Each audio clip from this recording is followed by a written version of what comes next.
be the reigning, defending EWC champion himself. Brother, and we've back-to-back. You've talked, dude, back-to-back. Forgot about that. He was almost a three-peat champion for a different game. Yeah, well. Can you believe that? That would have been. He would have been hailed as the GOAT. Like, I don't think he would have had to play anywhere after that. He's like, I'm big chillin'. Me and my wife, we are happy. But one of the biggest things that we're now looking forward to is like the adaptations being made from Xiaohai. We saw that immensely shown off in yesterday's matches against 2-game, right? Xiaohai taking down Blaz after a very critical defeat in the previous phase. Yeah. I want to know what happens now with a newly reinvigorated and now a much more serious toned Xiaohai against Craime. And Craime hasn't really been able to score a lot of points for himself either, right? He has been like the top run. We were looking forward to watching him perform, and he's been like, one of the thriving superstar rookies of this season for the CPT, but it hasn't necessarily translated the same way in a team format. Agreed. I was going to bring up how he has struggled a little bit in SFO so far. So it's interesting to me that they put him in the anchor position. Like, I wonder what has changed for Red Rooster, how they feel about it. If they saw him play earlier today and he looks really on point and they're like, today's the day where Craime's really peaking, right? We shall see. And going up against Xiaohai, obviously, who, as you mentioned, bounced back against Blaz, is definitely locked in now. We heard him talk to Rob multiple times yesterday where his confidence is renewed. The whole team is feeling good. And he's got a chance right now to drop a 40 bomb on Red Rooster's head and bring up KuaiShou again, right? KuaiShou able to reverse 40 bomb 2G yesterday. So the fact that they might get 80 points in 2 sets is going to be huge. I was wondering if he was actually in town during the break to kind of like practice along with like everybody else that was in town. He might just be skipping the turkey for Thanksgiving and going straight for the Rooster. We'll find out if the 40 bomb's going to happen. Jesus Christ. What a ball.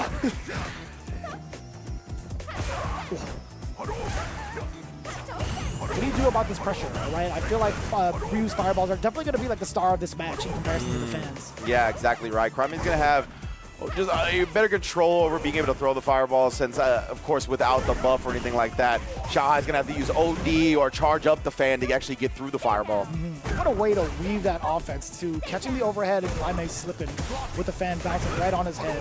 Xiaohai gonna let go of the pressure just a little bit. Solar Plex is coming on and he tried to press.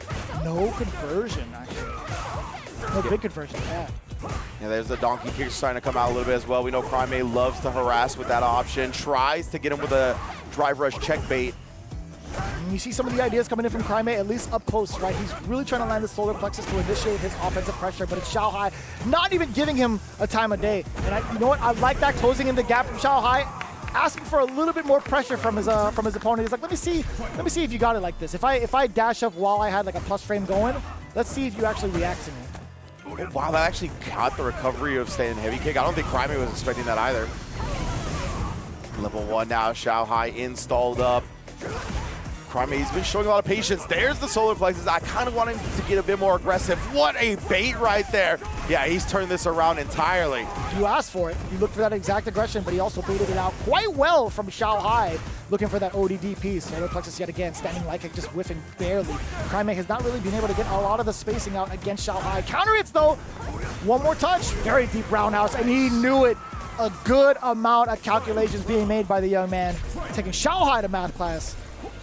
The Craime plays so fast that, like, oh my goodness, that can happen though, right? When you play that fast, you might misjudge spacing a little bit. The solar plexus just didn't quite connect, but I love that type of play style, and he really overwhelms people, and it's so tough to catch his rhythm. He even tries to hit the E-break right there to bait something out of Xiaohai, perfect parry the projectile.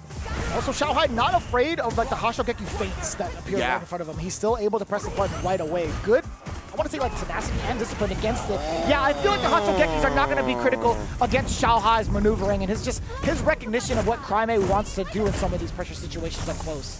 Yeah, exactly right. They're not really coming off of normals a lot of the time either. He's trying to do this in neutral, and Xiaohai's awareness of the range is too powerful. Oh my lord. Bro, I was going to say, now you're going to be chip away from death, and Xiaohai lets that exactly happen. Because there's no need to press a button when the fan was going to come down and chip him out anyway. I've never really focused on like the animation coming in from Ryu on a whiff level 3. He has like a full-on Raigeki. He's like a lightning shooting out from his fist. That's kind of cool, man. No, that's super sick, super when it whiffs, honestly. Not many are like that, but his is. It's better when it whiffs, I'll tell you what. Better for me. Yeah, same. Just want to look at it. Man, and then Craime again, he got some quarter control here, but he's kind of let the aggression fall down a little bit, right? He's going back to these fireballs. Oh, that time he actually did get a parry out. It's a lot of what the Hashigeki baits are, trying to get a Xiaohai to whiff a parry. Dear Lord, look at the damage off of that. Get that forward throw going. Do it one more time. Just in case that was knocking on the door. Xiaohai ready for the immediate tech. Woo! He tried to DP out of the perfect parry. It was a smart maneuver, but was actually like too fast for his own good that time. It would have killed Xiaohai if it connected. Yeah, exactly. It was the smart thing to do, and then he DI'd him as he landed. With level 2, he's going to have enough damage here. Goes to the OD. Not quite. Oh, my bad. Up kicks after, I forgot. B2. Yeah. Xiaohai calculating it perfectly. So nasty.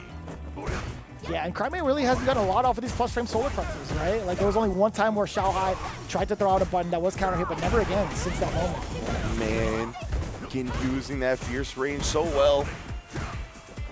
Oof, look at that fierce. Oh, yeah, trying to bully with that fireball a little bit more. We saw Craime go to that early on. He's kind of let that fall by the wayside, but he just hasn't been able to get in that range where he can really press stand fierce, right? Craime's stand fierce game is so powerful. Just hasn't been that effective just yet. Forward throw and the burnout. Now you get to bully on with the OD fireball specifically. Yeah, tried to parry after his minus frames, thinking Xiaohai was going to immediately press back.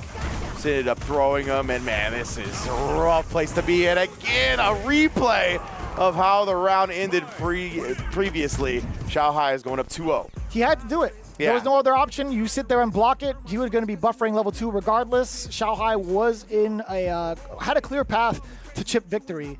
But Craime, again, falling short 0-2.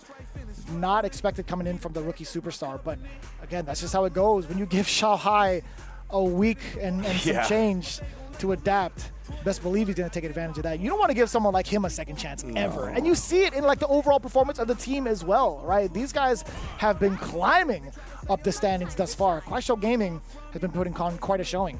Yeah, this is huge for them right now. As we talked about, 40 over against 2G in their run back. So getting as many points as possible in a position like they were in, where they were actually out of the playoff picture, one of the lower standings on the leaderboard. It's going to completely change everything around. Y'all saw the leaderboard. They already got in to that 4th place spot via the performance from yesterday. This is only going to let them continue to climb. Xiaohai just needs one more game to complete that as well. Brother, I'm going to tell you what. If they 40 bomb right now, they get 200 points.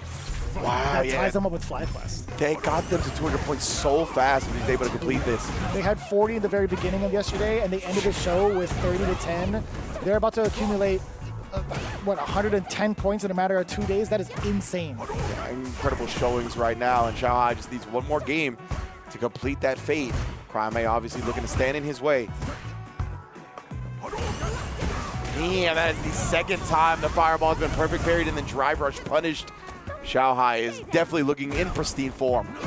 Oh, and the big throw bait. I say it's big because look at the damage. Being able to kill bigger than I thought it would be. That's perfect from Xiaohai. Looking at match point. Oh man, he tried to pop off. He smelled blood in the water with a 99-second overhead attempt. Understandably so. Craime is still trying to keep the defense alive within the first parts of this round. He needs to amass a comeback right here and now. He's still got 0 on the board, man. He's doing such a good job dancing right outside of the range that Craime wants to press buttons at as well. Rather difficult for him to like acclimate himself with the way he wants to play. Xiaohai has just been thoroughly prepared for it. Does get the walk back, but nothing big off of it, right? He likes to pick apart at people like little by little and get a lot of these resets going to drain your drive gauge quick.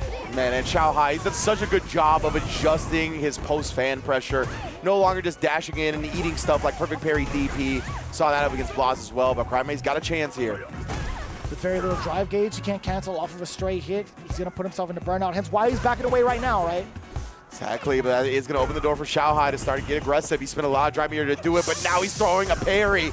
Oh, man, Craime, one throw away.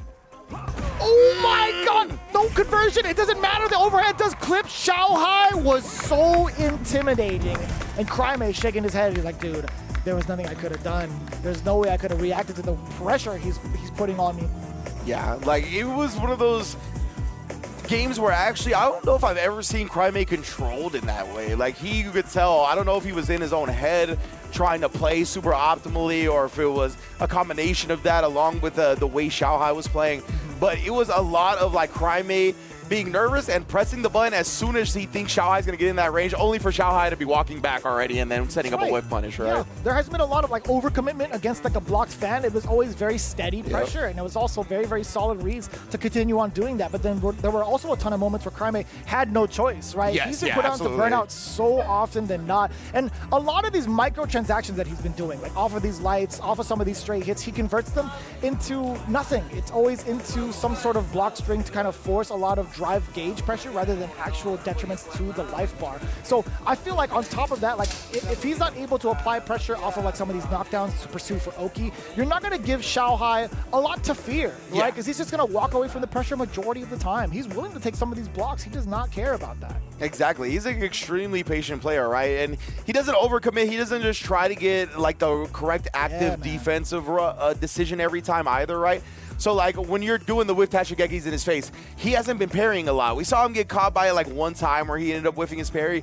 But a lot of time, as you mentioned, he was just already walking back. He was setting himself up for a whiff punish. He doesn't just get baited into a lot of options because the opponent is presenting a lot of stuff. And I think there's some merit to what you were saying. Like, maybe the pressure was on Craime. Maybe there was some things that he wasn't really utilizing the way we're used to seeing him. I didn't get to see a lot of donkey kicks pressure. Yeah. Or, like, donkey kicks being utilized at all. Like, there was barely any donkey kick harassment. I don't remember seeing a stand fierce. Like, it was just really uncharacteristic, and I think it was a combination of him trying to play a certain way along with Xiaohai just being very on point right now. But